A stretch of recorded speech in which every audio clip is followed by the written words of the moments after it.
Tout s'est joué en à peine 5 minutes. 5 petites minutes qui allaient pourtant déclencher la polémique climatique la plus retentissante jamais vue à l'Organisation des Nations Unies et fracturer l'opinion mondiale entre défenseurs convaincus de l'écologie et sceptiques acharnés. Quelques instants plus tôt, Donald Trump venait d'achever une intervention explosive à la tribune de l'Assemblée générale. Avec son ton familier de défi, il avait qualifié le réchauffement climatique de gigantesque supercherie imposée au monde et accusé l'Europe de saboter sa propre économie à coups de politique environnementale absurde. Il balayait la salle du regard, arborant ce sourire confiant et cette attitude provocatrice qui avait fait sa marque de fabrique. À cet instant précis, l'ancien président américain semblait persuadé d'avoir remporté la manche. Dans son esprit, il venait de porter un coup fatal à ce qu'il appelait l'hystérie climatique planétaire. Et surtout, il était convaincu qu'aucun dirigeant n'oserait l'affronter directement sur un sujet aussi explosif devant les caméras braquées sur l'ONU. Mais la grande salle de l'Assemblée n'était plus tout à fait la même qu'à l'époque de son premier mandat. Entre-temps, une nouvelle génération de responsables européens avait émergé. Une génération beaucoup moins disposée à avaler les provocations sans répondre. Parmi eux se trouvait Sébastien Lecornu, Premier ministre français, qui observait Trump avec une tranquillité presque déroutante. Un calme qui aurait dû mettre l'ancien président en alerte.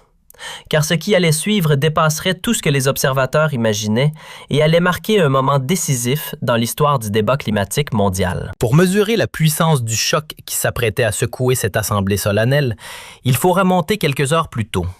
Direction le Plaza Hotel, dans la suite présidentielle, où Donald Trump préparait soigneusement son offensive contre la stratégie climatique européenne. Entouré de ses conseillers les plus loyaux et souvent les plus radicaux, l'ancien locataire de la Maison-Blanche peaufinait déjà les formules les plus cinglantes de son attaque. Ces Européens prétentieux croient pouvoir donner des leçons au monde entier avec leur Green Deal ridicule, déclara-t-il à son équipe en étudiant les dernières données économiques européennes. Regardez leurs factures d'électricité, leurs entreprises qui fuient vers l'Asie, leurs agriculteurs qui manifestent. Leur politique climatique est un suicide économique et je vais le démontrer devant le monde entier. La stratégie de Trump était simple mais redoutable.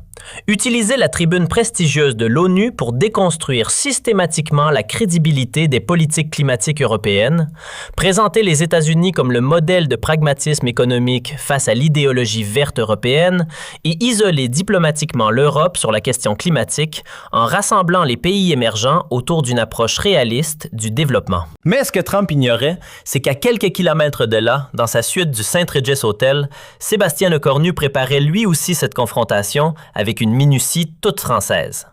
Le premier ministre français n'était pas venu à New York pour subir passivement les provocations trumpiennes.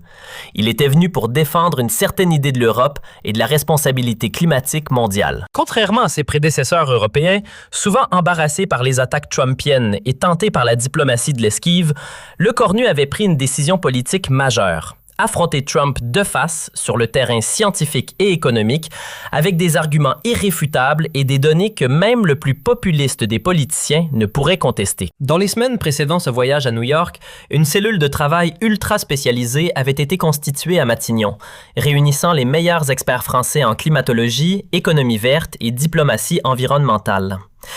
Valérie Masson-Delmotte, climatologue de renommée mondiale et vice-présidente du GIEC, avait apporté les dernières données scientifiques.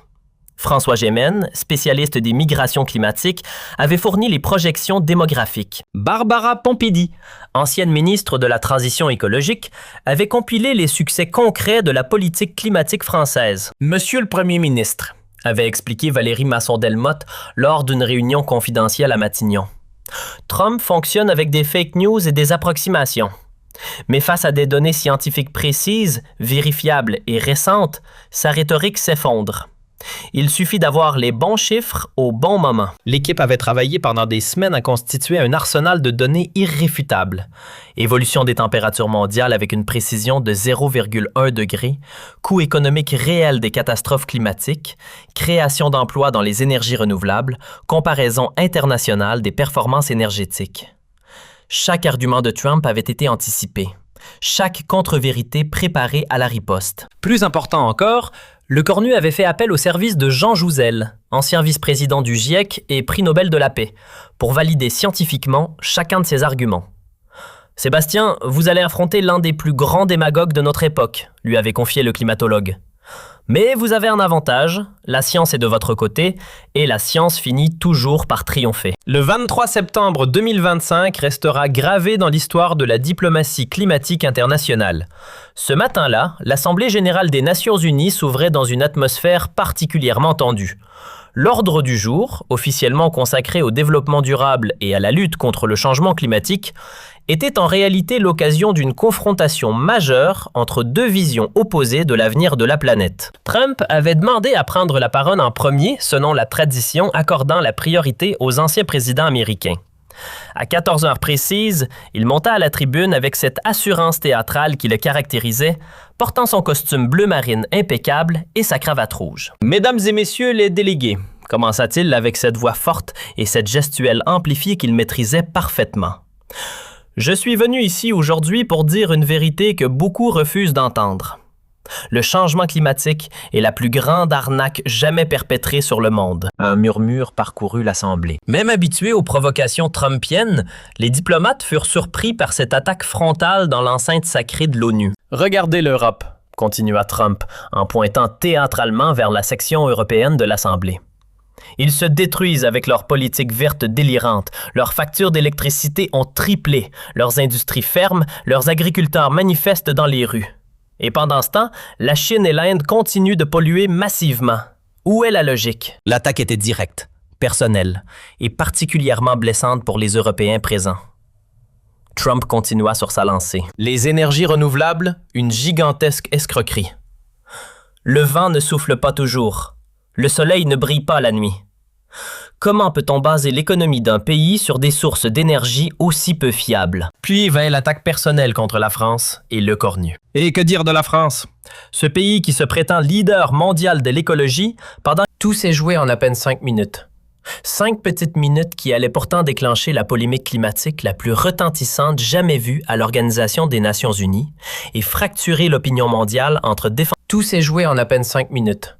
5 petites minutes qui allaient pourtant déclencher la polémique climatique la plus retentissante jamais vue à l'Organisation des Nations unies et fracturer l'opinion mondiale entre défenseurs convaincus de l'écologie et sceptiques acharnés. Quelques instants plus tôt, Donald Trump venait d'achever une intervention explosive à la tribune de l'Assemblée générale.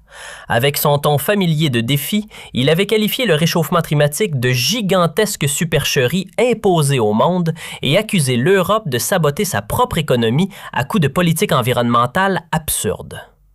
Il balayait la salle du regard, arborant ce sourire confiant et cette attitude provocatrice qui avait fait sa marque de fabrique. À cet instant précis, l'ancien président américain semblait persuadé d'avoir remporté la manche. Dans son esprit, il venait de porter un coup fatal à ce qu'il appelait l'hystérie climatique planétaire. Et surtout, il était convaincu qu'aucun dirigeant n'oserait l'affronter directement sur un sujet aussi explosif devant les caméras braquées sur l'ONU. Mais la grande salle de l'Assemblée n'était plus tout à fait la même qu'à l'époque de son premier mandat. Entre-temps, une nouvelle génération de responsables européens avait émergé. Une génération beaucoup moins disposée à avaler les provocations sans répondre. Parmi eux se trouvait Sébastien Lecornu, Premier ministre français, qui observait Trump avec une tranquillité presque déroutante. Un calme qui aurait dû mettre l'ancien président en alerte. Car ce qui allait suivre dépasserait tout ce que les observateurs imaginaient et allait marquer un moment décisif dans l'histoire du débat climatique mondial. Pour mesurer la puissance du choc qui s'apprêtait à secouer cette assemblée solennelle, il faut remonter quelques heures plus tôt. Direction le Plaza Hotel, dans la suite présidentielle, où Donald Trump préparait soigneusement son offensive contre la stratégie climatique européenne. Entouré de ses conseillers les plus loyaux et souvent les plus radicaux, l'ancien locataire de la Maison-Blanche peaufinait déjà les formules les plus cinglantes de son attaque. Ces Européens prétentieux croient pouvoir donner des leçons au monde entier avec leur Green Deal ridicule, déclara-t-il à son équipe en étudiant les dernières données économiques européennes. Regardez leurs factures d'électricité, leurs entreprises qui fuient vers l'Asie, leurs agriculteurs qui manifestent. Leur politique climatique est un suicide économique et je vais le démontrer devant le monde entier. La stratégie de Trump était simple mais redoutable. Utiliser la tribune prestigieuse de l'ONU pour déconstruire systématiquement la crédibilité des politiques climatiques européennes, présenter les États-Unis comme le modèle de pragmatisme économique face à l'idéologie verte européenne et isoler diplomatiquement l'Europe sur la question climatique en rassemblant les pays émergents autour d'une approche réaliste du développement. Mais ce que Trump ignorait, c'est qu'à quelques kilomètres de là, dans sa suite du St. Regis Hotel, Sébastien Lecornu préparait lui aussi cette confrontation avec une minutie toute française. Le premier ministre français n'était pas venu à New York pour subir passivement les provocations trumpiennes. Il était venu pour défendre une certaine idée de l'Europe et de la responsabilité climatique mondiale. Contrairement à ses prédécesseurs européens, souvent embarrassés par les attaques trumpiennes et tentés par la diplomatie de l'esquive, Lecornu avait pris une décision politique majeure. Affronter Trump de face sur le terrain scientifique et économique avec des arguments irréfutables et des données que même le plus populiste des politiciens ne pourrait contester. Dans les semaines précédant ce voyage à New York, une cellule de travail ultra spécialisée avait été constituée à Matignon, réunissant les meilleurs experts français en climatologie, économie verte et diplomatie environnementale. Valérie Masson-Delmotte, climatologue de renommée mondiale et vice-présidente du GIEC, avait apporté les dernières données scientifiques. François Gémen, spécialiste des migrations climatiques, avait fourni les projections démographiques. Barbara Pompili, ancienne ministre de la Transition écologique, avait compilé les succès concrets de la politique climatique française. Monsieur le Premier ministre, avait expliqué Valérie Masson-Delmotte lors d'une réunion confidentielle à Matignon. Trump fonctionne avec des fake news et des approximations. Mais face à des données scientifiques précises, vérifiables et récentes, sa rhétorique s'effondre. Il suffit d'avoir les bons chiffres au bon moment. L'équipe avait travaillé pendant des semaines à constituer un arsenal de données irréfutables. Évolution des températures mondiales avec une précision de 0,1 degré, coût économique réel des catastrophes climatiques, création d'emplois dans les énergies renouvelables, comparaison internationale des performances énergétiques. Chaque argument de Trump avait été anticipé. Chaque contre-vérité préparée à la riposte. Plus important encore, Lecornu avait fait appel au service de Jean Jouzel, ancien vice-président du GIEC et prix Nobel de la paix, pour valider scientifiquement chacun de ses arguments. « Sébastien, vous allez affronter l'un des plus grands démagogues de notre époque », lui avait confié le climatologue. Mais vous avez un avantage, la science est de votre côté et la science finit toujours par triompher. Le 23 septembre 2025 restera gravé dans l'histoire de la diplomatie climatique internationale. Ce matin-là, l'Assemblée générale des Nations unies s'ouvrait dans une atmosphère particulièrement tendue. L'ordre du jour, officiellement consacré au développement durable et à la lutte contre le changement climatique, était en réalité l'occasion d'une confrontation majeure entre deux visions opposées de l'avenir de la planète. Trump avait demandé à prendre la parole en premier, selon la tradition accordant la priorité aux anciens présidents américains. À 14 heures précises, il monta à la tribune avec cette assurance théâtrale qui le caractérisait, portant son costume bleu marine impeccable et sa cravate rouge. « Mesdames et messieurs les délégués », commença-t-il avec cette voix forte et cette gestuelle amplifiée qu'il maîtrisait parfaitement. « Je suis venu ici aujourd'hui pour dire une vérité que beaucoup refusent d'entendre. Le changement climatique est la plus grande arnaque jamais perpétrée sur le monde. » Un murmure parcourut l'Assemblée. Même habitués aux provocations trumpiennes, les diplomates furent surpris par cette attaque frontale dans l'enceinte sacrée de l'ONU. « Regardez l'Europe », continua Trump, en pointant théâtralement vers la section européenne de l'Assemblée. Ils se détruisent avec leur politique verte délirante. Leurs factures d'électricité ont triplé. Leurs industries ferment. Leurs agriculteurs manifestent dans les rues. Et pendant ce temps, la Chine et l'Inde continuent de polluer massivement. Où est la logique? L'attaque était directe, personnelle et particulièrement blessante pour les Européens présents. Trump continua sur sa lancée. Les énergies renouvelables, une gigantesque escroquerie. Le vent ne souffle pas toujours. Le soleil ne brille pas la nuit. Comment peut-on baser l'économie d'un pays sur des sources d'énergie aussi peu fiables? Puis vint l'attaque personnelle contre la France et Lecornu. Et que dire de la France? Ce pays qui se prétend leader mondial de l'écologie pendant que ses centrales nucléaires vieillissantes menacent l'Europe entière. Monsieur Lecornu, vos éoliennes défigurent vos paysages et ruinent vos agriculteurs. Vos voitures électriques ne roulent que grâce au nucléaire. Où est la cohérence? Cette provocation directe était calculée pour mettre le cornu en difficulté devant l'Assemblée mondiale. Trump attendait une réaction émotionnelle, une défense embarrassée, le genre de situation qui lui permettait de dominer le débat par sa rhétorique populiste. Mais le cornu resta imperturbable, prenant des notes calmement, sans montrer la moindre émotion. Cette sérénité troublante aurait dû alerter Trump, mais l'ancien président américain était trop porté par sa propre performance pour s'en apercevoir. Trump termina son discours par sa conclusion habituelle. L'Amérique a choisi le réalisme économique plutôt que l'idéologie verte. Nous créons des emplois, nous baissons les prix de l'énergie, nous restons la première puissance mondiale pendant que l'Europe se suicide avec ses rêves écologistes. Tous les regards se tournèrent vers le cornu, qui demanda calmement à prendre la parole. Le premier ministre français se leva avec cette élégance naturelle qui caractérisait la diplomatie française, monta à la tribune sans hâte et fixa Trump droit dans les yeux avant de commencer son intervention. « Monsieur l'ancien président Trump », commença-t-il d'une voix posée mais parfaitement audible, « je vous remercie pour cette démonstration parfaite de ce qu'est le négationnisme climatique au 21e siècle. Vous venez de nous offrir un condensé de fake news, d'approximations et de mauvaise foi. Permettez-moi de rétablir quelques vérités factuelles. » L'attaque était immédiate, directe et formulée avec une courtoisie française qui rendait l'ironie encore plus cinglante. Trump, visiblement surpris par cette offensive, se rassit avec une grimace contrariée. « Vous parlez d'arnaque climatique », continua le cornu en sortant un dossier de sa serviette. « Voici les données de la NASA, de la NEAA et du GIEC. 2024 a été l'année la plus chaude jamais enregistrée, avec une température moyenne supérieure de 1,48 degrés. La première salve était précise et imparable. Le cornu continua méthodiquement. Vous critiquez les énergies renouvelables.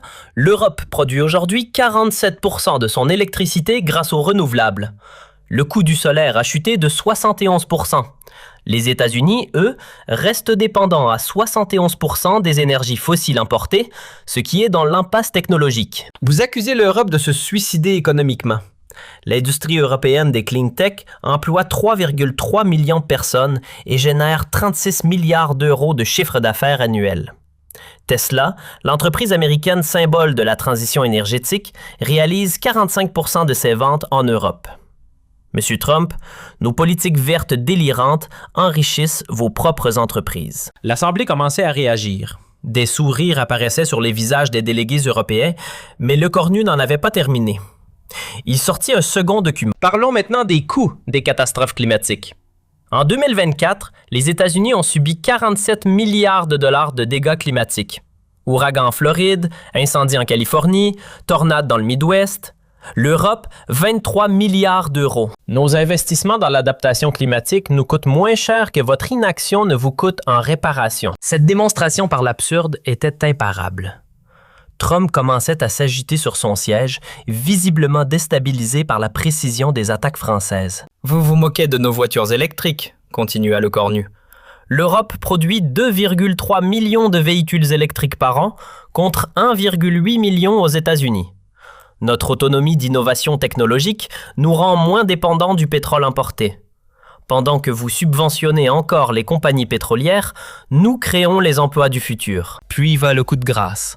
La phrase qui allait faire le tour du monde. « Monsieur Trump, vous nous accusez de nous suicider avec l'écologie. Permettez-moi de vous dire que refuser la réalité scientifique, c'est cela le véritable suicide. Et l'Amérique mérite mieux que vos mensonges climatiques. » Le silence qui suivit était assourdissant. Trump, pour la première fois depuis longtemps, semblait sans voix. Le cornu n'avait pas terminé sa démonstration. « Mais peut-être préférez-vous parler de nos agriculteurs que vous prétendez défendre », reprit le premier ministre français. Grâce à nos politiques d'adaptation climatique, l'agriculture française a maintenu sa productivité malgré les sécheresses. L'agriculture américaine, vous avez perdu 34% de vos récoltes de maïs à cause des vagues de chaleur l'été dernier. Qui protège vraiment ces agriculteurs? Cette fois, c'était un tsunami de données factuelles qui déferlait sur Trump. Chaque argument de l'ancien président était méthodiquement démoli par des chiffres vérifiables. « Vous parlez de cohérence énergétique », continua le cornu. « La France produit de l'électricité sans carbone grâce au nucléaire et aux renouvelables. Les États-Unis, 61% d'énergie fossile polluante, nos émissions de CO2 par habitant, 4. La démonstration était accablante pour Trump, qui tentait désespérément de reprendre la parole, mais le cornu avait préparé sa conclusion avec soin. Monsieur Trump, vous représentez le passé, le déni, l'inaction, l'irresponsabilité face aux générations futures. L'Europe représente l'avenir, l'innovation, la responsabilité, la lucidité scientifique. L'histoire jugera qui avait raison entre ceux qui niaient le problème et ceux qui le résolvent. Et puis va la phrase finale qui resterait dans les mémoires. Monsieur Trump, la plus grande arnaque jamais perpétrée sur le monde, ce n'est pas la lutte contre le changement climatique. C'est de faire croire aux gens qu'on peut ignorer la science sans conséquence. L'explosion d'applaudissements qui suivit fut phénoménale. Debout, la majorité de l'Assemblée générale ovationna le cornu pendant 3 minutes. Trump, livide, avait quitté la salle avant la fin du discours français. L'onde de choc fut immédiate et planétaire. En quelques minutes, les extraits du discours de Lecornu devenaient viraux sur tous les réseaux sociaux. Lecornu contre Trump, Climate Facts Not Fakes, Science Wins furent en tendance mondiale pendant 72 heures consécutives, aux États-Unis même. La réaction fut telle que les grandes universités américaines, Harvard, MIT, Stanford, publièrent des communiqués saluant la victoire de la science sur la démagogie.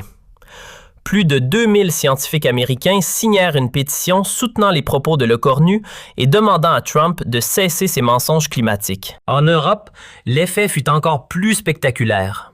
Pour la première fois depuis des années, un dirigeant européen avait tenu tête à Trump avec succès sur son propre terrain, devant les caméras mondiales. Les sondages montrèrent un sursaut de fierté européenne. 84% des Européens approuvaient l'intervention de Lecornu selon l'Eurobaromètre. Mais c'est peut-être la réaction de la jeunesse mondiale qui fut la plus significative. Greta Thunberg écrivit sur le réseau social X: « Enfin un dirigeant qui dit la vérité climatique sans complexe. Merci à Sébastien Lecornu. » Les mouvements climatiques du monde entier adoptèrent instantanément Lecornu comme leur nouveau héros politique. Trump, humilié publiquement, tenta bien quelques messages vengeurs sur les réseaux sociaux, mais ils tombèrent à plat.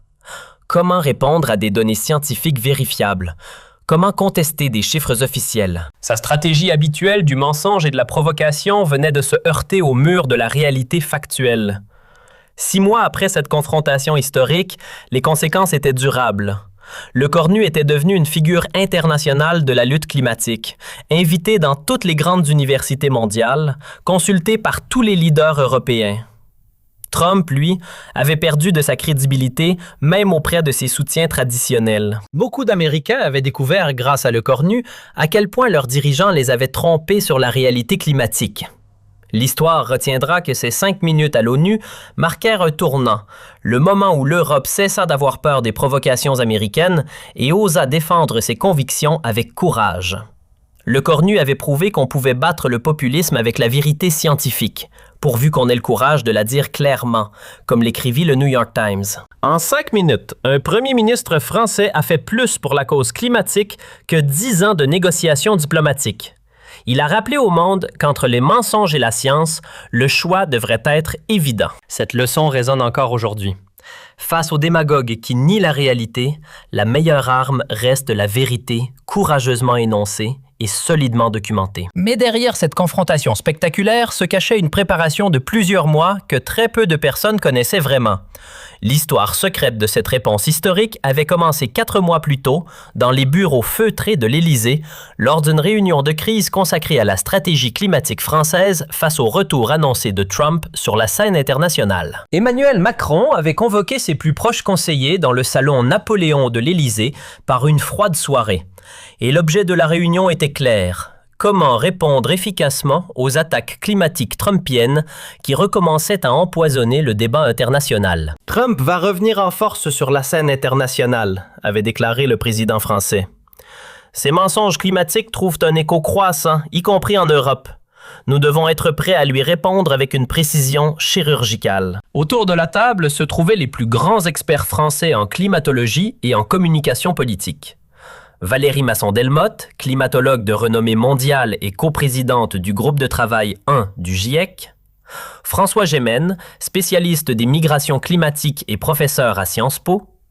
Barbara Pompili, ancienne ministre de la Transition écologique, et Jean Jouzel, ancien vice-président du GIEC et prix Nobel de la paix avec Al Gore. Monsieur le Président, avait expliqué Valérie Masson-Delmotte, Trump utilise systématiquement 3 techniques de désinformation climatique: la contestation des données scientifiques, la dramatisation des coûts économiques de la transition et la relativisation par rapport aux autres pays.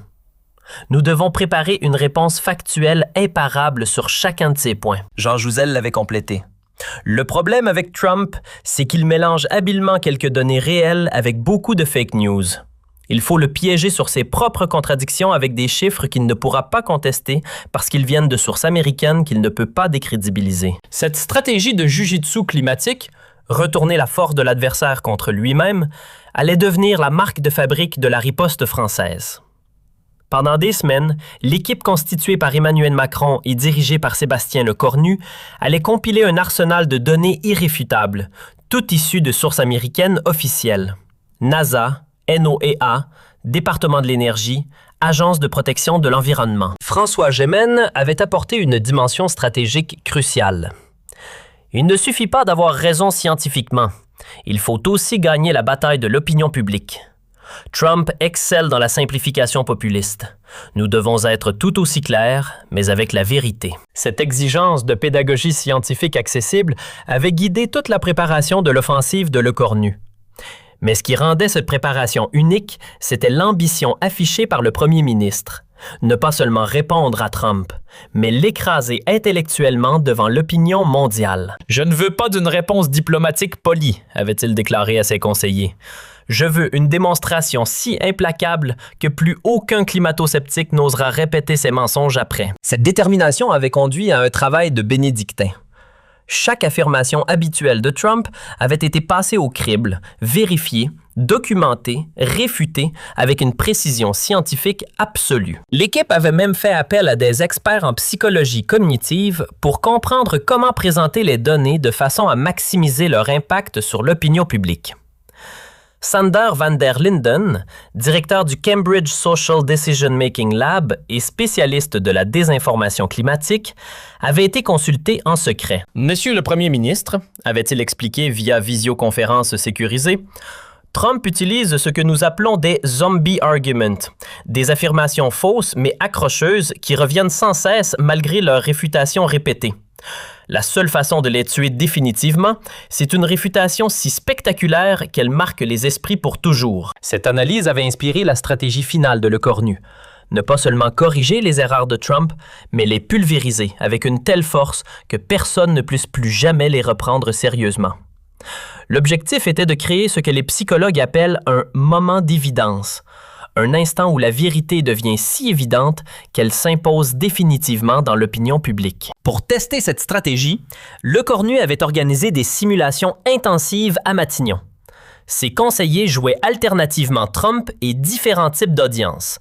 Journalistes sceptiques, citoyens inquiets des coûts de la transition, représentants de pays en développement réticents aux contraintes climatiques. « Monsieur le Premier ministre, vos éoliennes tuent les oiseaux et défigurent nos paysages. » criait un conseiller reprenant un argument trumpien classique. « Monsieur le conseiller, » répondait Lecornu avec un calme olympien. « Les éoliennes tuent environ 0,01% des oiseaux. Les centrales à charbon que défend Trump en tuent des millions. Voulez-vous vraiment parler de protection des oiseaux? » L'ancien militaire qu'il était appliquait à la politique climatique la même rigueur tactique qu'il avait mise au service de la défense française. « Une bataille se gagne par la préparation, » répétait-il à son équipe. « Trump improvise. Nous anticipons. » Cette préparation minutieuse incluait même des aspects apparemment secondaires, mais cruciaux.